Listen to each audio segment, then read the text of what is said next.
Vegas Take, Sharp and Shapiro. So glad you could join us. A reminder, Jennifer Romas will be coming up at the bottom of the hour, the lead in the show, Sexy. But this portion of the program brought to you by our senior educational consultant and friend, John Bruchagen from Infinity, the Math Institute, to talk about local and national educational topics.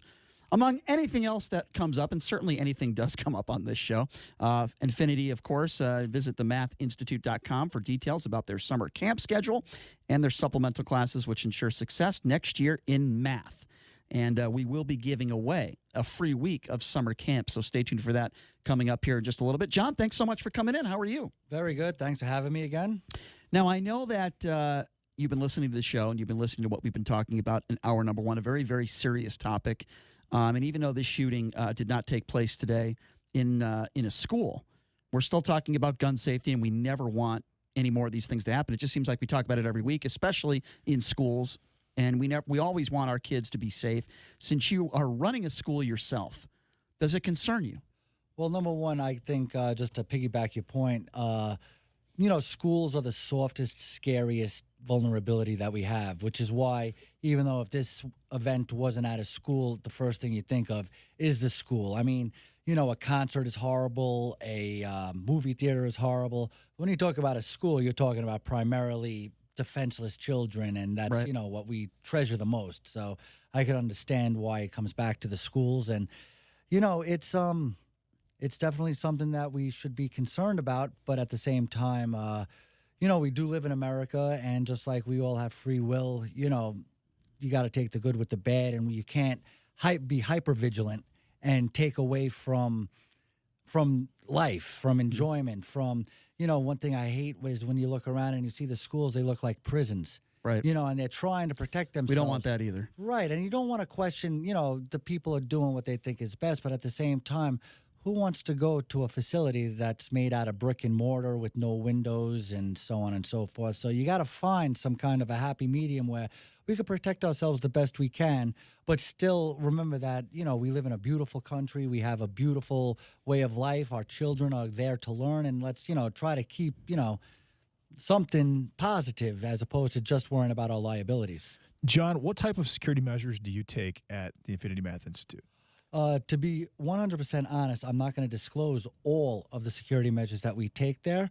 But one thing that is very comforting to me is that we have a gunsmith nearby who's an ex-military, ex-cop, ex-so-and-so. And while that might not take care of something in an immediate pinch, within 30 seconds, I know we have somebody who is trained and experienced and armed that would, gladly step in on our behalf. That's a good thing. In a nutshell, my opinion on this is we need security. We need armed security guards that are always looking at the doors, every single door to enter that school. I do not believe it would be smart to arm every teacher or most teachers. I think that would be an issue. And we talk a lot about how in this day and age, students are getting into, at times, physical altercations with teachers. What happens if that teacher has a gun? I don't think it is a good situation. We need security guards, right, but not to. Would you agree with that? Well, first of all, there's 12 things I want to say about what you just said. The first thing I want to say is I so appreciate you guys and your show. You guys really are one of the best shows in entertainment right now because you don't walk the party lines. Mm-hmm. I mean, I hear so many of your opinions that are both on the right and the left. You talk about certain gun control things that would put you on the left, but then you talk about having armed security guards at every school that would put you on the right. And it's refreshing, number one, to hear, entertainment personalities have their own opinion and not just look at the talking points that they were given to their respective parties. Number two, when you're talking about having, say, armed teachers, right? I think armed teachers are a wonderful idea, except for the fact that, like, for example, Trump says he wants to give a stipend to any teachers who would carry in a school. I don't like that. I don't like that either. Now, I think that if you're a person who respects guns, loves the Second Amendment, has a gun, has a carry permit, owns guns for, and has been trained, especially ex-military, ex-law enforcement. And there's plenty of those people. One of my best friends is a ex-New York City cop, and now he's a special education teacher at a high school. to have somebody like him carrying a gun in a school, I am all for it. I don't think we should be paying people extra to get a gun because then I'm afraid people who aren't prepared to use a gun are doing it for the wrong reasons. And not only that, but then what types of guns would the teachers be limited to have? You don't want a teacher having a MAC-10. No. You want a teacher having a Glock, a pistol. I mean, because if a teacher goes postal, I mean, then you've got 15, 20 kids. That's another issue. That are sitting, literally sitting ducks. That's another good point. That's another issue.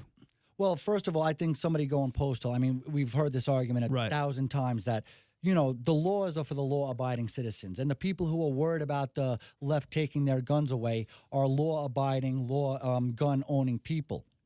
And as we talked about, as I've heard you talk about time and time again, is that the criminals aren't worried. I don't care if it's a gun-free zone on the Strip or a gun-free zone at the school, or if you're a teacher who's just about had it and you want to bring your gun to school. I don't think that's the same discussion we're having right here. You can't, like I said earlier, we're human beings. We have free will. We can do whatever we want, and you can't stop everything all the time. You can't prepare for every situation. No doubt. If you're just joining us, John Bruchagen from the Infinity, the Math Institute. I'll tell you what, why don't we take a few calls on this, and then we're going to be giving something away. We're going to give away a free week of summer camp, and that's something I certainly could have used back in the day myself, no question. And just while we're waiting for the first call, one thing I just want to say is, like, if I walk into a bank or I go to a fast food restaurant or something like that, and I see a guy carrying a pistol on his belt loop, I immediately feel safer, not more threatened. Because I'm guessing, number one, that he's carrying it out in the open, that he's licensed and allowed to carry it, which also means that he's trained and he's got experience with it. For the most part. And you don't know. I don't know how I feel if someone's in a bar or I'm at a poker table. Well, I've been at Walmart a couple of times, and I've seen what was perceived to be probably a gang member having an open firearm, brandishing an open firearm, and that did not make me feel safe at all. No, that doesn't feel good. 257-5396, the number to call. 702-257-5396. Let's go to Chuck. Chuck, thanks for calling in. What's on your mind? Chuck, are you there? Hello, Chuck. I believe we've lost Chuck. That's okay. Again, that number to call if you have a question, 257-5396, 702-257-5396 is the number to call. We're talking, of course, with John Bruchagen from Infinity, the Math Institute, and we'll take some calls on this. 257-5396, again, the number to call. Let us go to Marge. Marge, thanks for calling in. What's on your mind? Hi. Since you have your guest, I guess I have, a thought here. When I went to school, one of the schools I attended, we had several, exits and entrance, and during a designated time, there was a teacher posted by those entrances, and we could only enter, during that period of time. Once that time was over, the doors automatically locked, and the only way you could enter school was through the front door. They had cameras.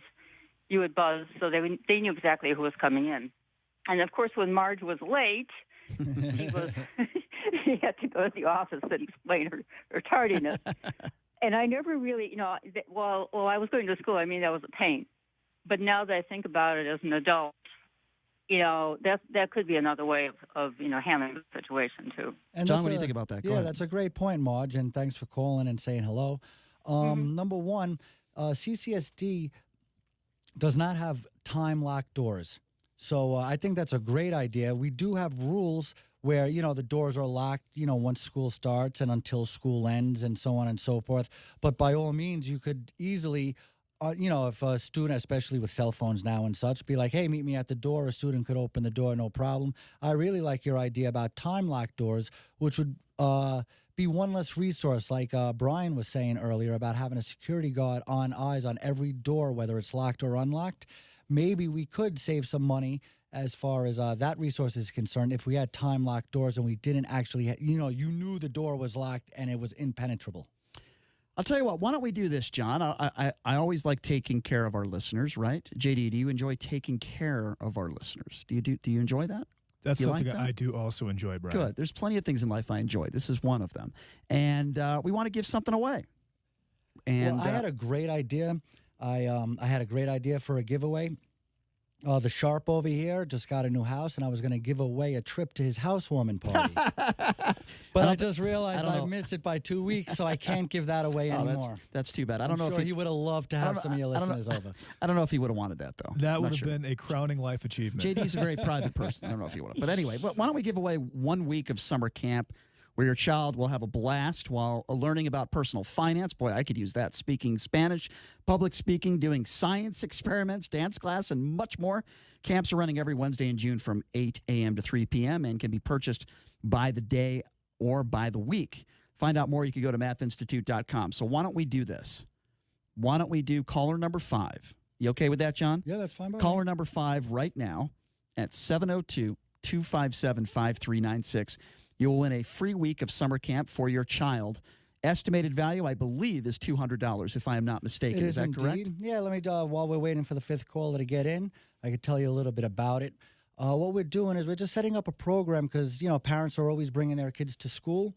And now that summer's here, what do? You're used to dropping your kid off at 8 in the morning, picking them up at 3 in the afternoon, and you've got a routine, and now all of a sudden you got to scramble. Do you leave your kid home alone? Do you leave them with a babysitter for $100 a day?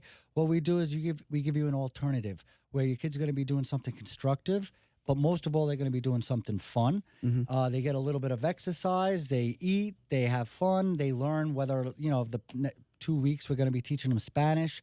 We teach them how to break dance and salsa dance and just anything to get the kids away from the cell phone, away from the video games, out of the house, and having the parents have something that's not expensive and a great alternative to a babysitter or leaving them home alone. There you go. So caller number 5, 257-5396. Right now, you will win a free week of summer camp for your child.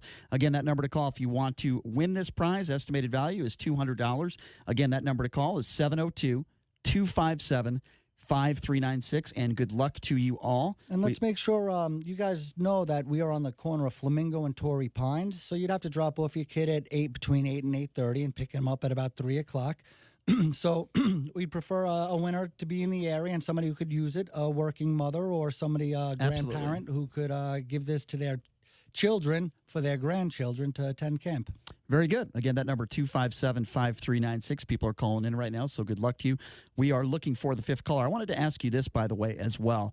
This new adversity score. Me and JD have been talking about this a little bit. I am completely against that. I think it is utterly ridiculous. What are your thoughts about this? Again, I applaud your both sides of the fence attitude. I concur and I agree that this is absolutely ridiculous.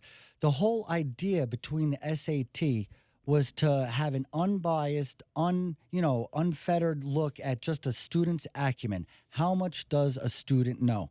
Now, we have plenty of things. For example, Harvard right now is going through a big lawsuit because they were giving advantages to people of different races or ethnicities, or taking points away from people of certain races and ethnicities. For example, it was a lot harder to get into Harvard if you were Asian or white, but a lot easier to get into Harvard if you were black or Hispanic.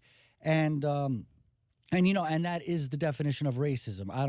Regardless, you can't fight fire with fire. You can't add fire to put a fire out, and you can't add racism to squelch racism. Yep. And me personally, I believe, listen, if you're looking to increase diversity, I think that's a great thing. And if you have 2 kids who have exactly the same resume or very, very similar resumes, and you want to take the child of color because you want to add diversity to your school, I could completely understand that.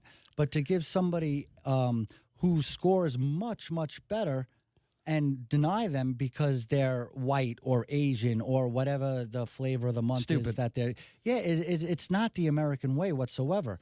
And the one thing that the SAT did is it gave us an unfettered, unabated look at a student's acumen. And once you take that away, because I don't care if you're talking about high school transcripts, you're talking about if they're on the basketball team or a student governor, everybody has a way to get in and out of these different things. But when you take the SAT and you start adding an adversity score, they can't call it a diversity score. And not only that, but I don't like the term white privilege because certainly just because you're white doesn't mean you're privileged, okay? In most cases, especially if you're raised without money or you're in a rough neighborhood or maybe you're raised with one parent or whatever the case may be, just because you're white doesn't mean you're privileged.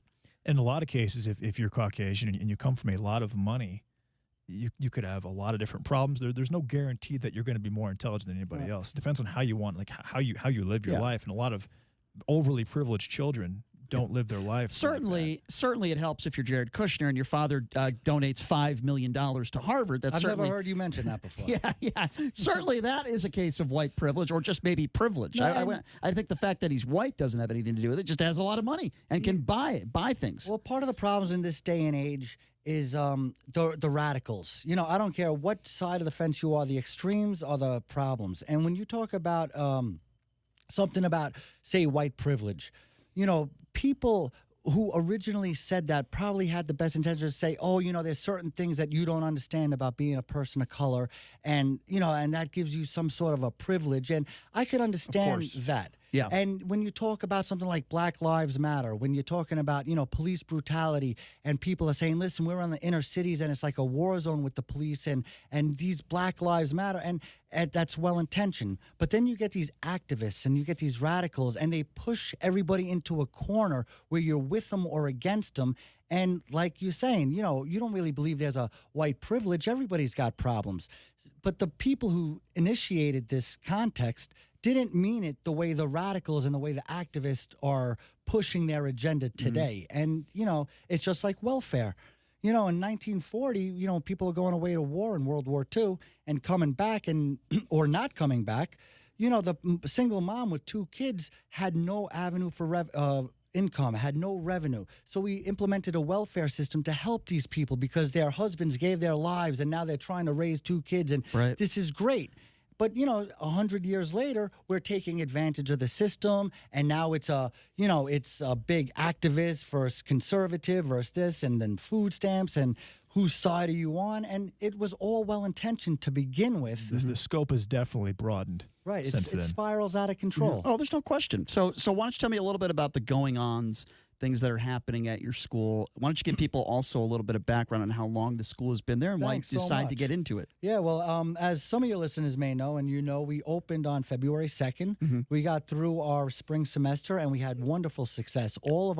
Just about every single one of our students finished with an A or a B. And it's funny because we either get students who are A students who are looking to master it, or we get F students who are looking to dig themselves out. That was me, by the way. That was me. It was me in school. You know, we had one student named Winter. She got 2 Fs in a remedial math class and her current math class. Within 3 months, she turned them both to A's. She got an A in both classes and got a high B+, like an 88, I think, on her final. I mean, and that's just one example. I told you guys last month about Jaden. He did great. He was failing his math class. He just won an award 2 weeks ago at his school for the most improved student and AB honor roll. And the smile on the kid's face, he's so proud of himself, and he loves school. He hated school just 4 short months ago. See, I think that's great. That's great. So we're doing the summer But you guys make now. school fun. You guys make school fun. That's the bottom line, and I tell my kids all the time, stop worrying about your grades and start worrying about learning. John, I didn't have a lot of fun in school for a lot of different reasons. Number one, I thought that we were so much pressure to get grades, take the AP classes. I went to a high school that was extremely snooty. Right. Okay, a very snooty school. That's white privilege. And exactly. And my parents, middle class. You know, my parents were never extremely wealthy, but unfortunately, and I say unfortunately because I didn't like the people I went to. So I thought a lot of the people were kids that were those type of kids, and I wanted to. You know, my friends were not like that. Regular dudes. Yeah, regular guys, and I go back to that area, and I think of I don't have a lot of great memories. You know? But you got to look at the other side of the spectrum, too. Like this girl, Winter, that I was just talking about. She goes to a school where she feels like she's in gangland. And they got all these rules against, name calling and everything. But then, some students are calling her names, and there's nothing she could do about it. She feels bullied and oppressed. And, Right. not that it even matters, but she's half white, she's half Hispanic, and which is just like any other American, a little bit of everything. And she feels like she's, constantly being bullied. And this is a normal, nice girl. Like, this ain't a kid with disabilities. Right. This ain't a kid who's overly shy or has some kind of impediment. She's just a regular kid, and she hates school because they're not enforcing the rules whatsoever. That's the problem. When you see bullying going on, when you see things like that happening, first of all, In no way, shape, or form am I blaming the bullying per se for some of these school shootings. But in some cases, you could say a lot of the bullying was going on, and maybe if it was stopped, maybe there would have been a different outcome. And what broke the ice? You have to be Columbine. vigilant. Exactly. You have to be vigilant. And you have to catch these things, and you have to punish these bullies. And students need to get involved too. We hear this thing: don't be a tattletale. Don't tattletale. Look, if a kid is being treated unfairly, you want a kid to step up and talk about it. And it's hard to teach the nuance of the difference between a tattletale and a responsible young adult. Of course. Because, I tell my kids, too, you don't want to be a tattletale. Right. If I say, why is all this stuff all over the floor? The kids, spilled popcorn. I hate the kid that says, oh, it was him. No, I'm just saying, guys, show me some respect and clean it up or try not to make the mess. I'm not looking for you to point fingers and this, that, the other thing. But at the same time, if somebody's making you feel threatened, you have to tell a responsible adult. And it's hard for a 13-year-old to understand the nuance between being a tattletale and being a responsible person who's protecting yourself and protecting your classmates. Of course. But that's one thing we push a lot at Infinity is, inclusion. And we don't push it. We're just saying, we love each other. We enjoy each other's company. We respect each other. And it's not like I'm forcing them to respect each other. These kids come in and they want to feel welcome and they want to welcome other people and they want to be friendly. And, kids inherently are nice people. It's when they get put around the wrong influences that they start acting like jerks. Yeah, no question. I couldn't agree with you more. And we all want the same thing, right? We all want a safe environment for our kids. We want them to learn. We also want them to have fun. And I'm pretty confident that you do that over there at Infinity. That's exactly what we do. I was just going to say, that's exactly what we do. Listen, man, always appreciate when you come in and give us your perspective. This was a perfect day to do it, to be honest with you. Yeah. Thank you so Unfortunately. much. Yeah, unfortunately. But it was a perfect day for, your expertise to be able to talk about it. Keep up the good work, my friend. Cool. Always and one appreciate last it. plug, if Sure. I could. In Absolutely. July, we have our summer classes starting. And we're going to be really whereas camp is more of a constructive thing to do, the summer classes in July is really going head first, all mathematics to get you ready for the next year. And I'll tell you right now, I guarantee success. If you have a student come to a summer class and prepare for the next year of math, there's no way they can't do well. Awesome. I hear you, man. You're doing a great job. Keep up the good work. Always good when you come in. Thank you so much, and we'll catch up with you again next month. Thank you, John Bruchagen from the Infinity of the Math Institute. Thank you so much. We're going to take a quick break, and we'll be back right after this with Jennifer Romas from the show Sexy. You're listening to The Vegas Take on the all-new 101.5 FM, 720 AM, KDWN.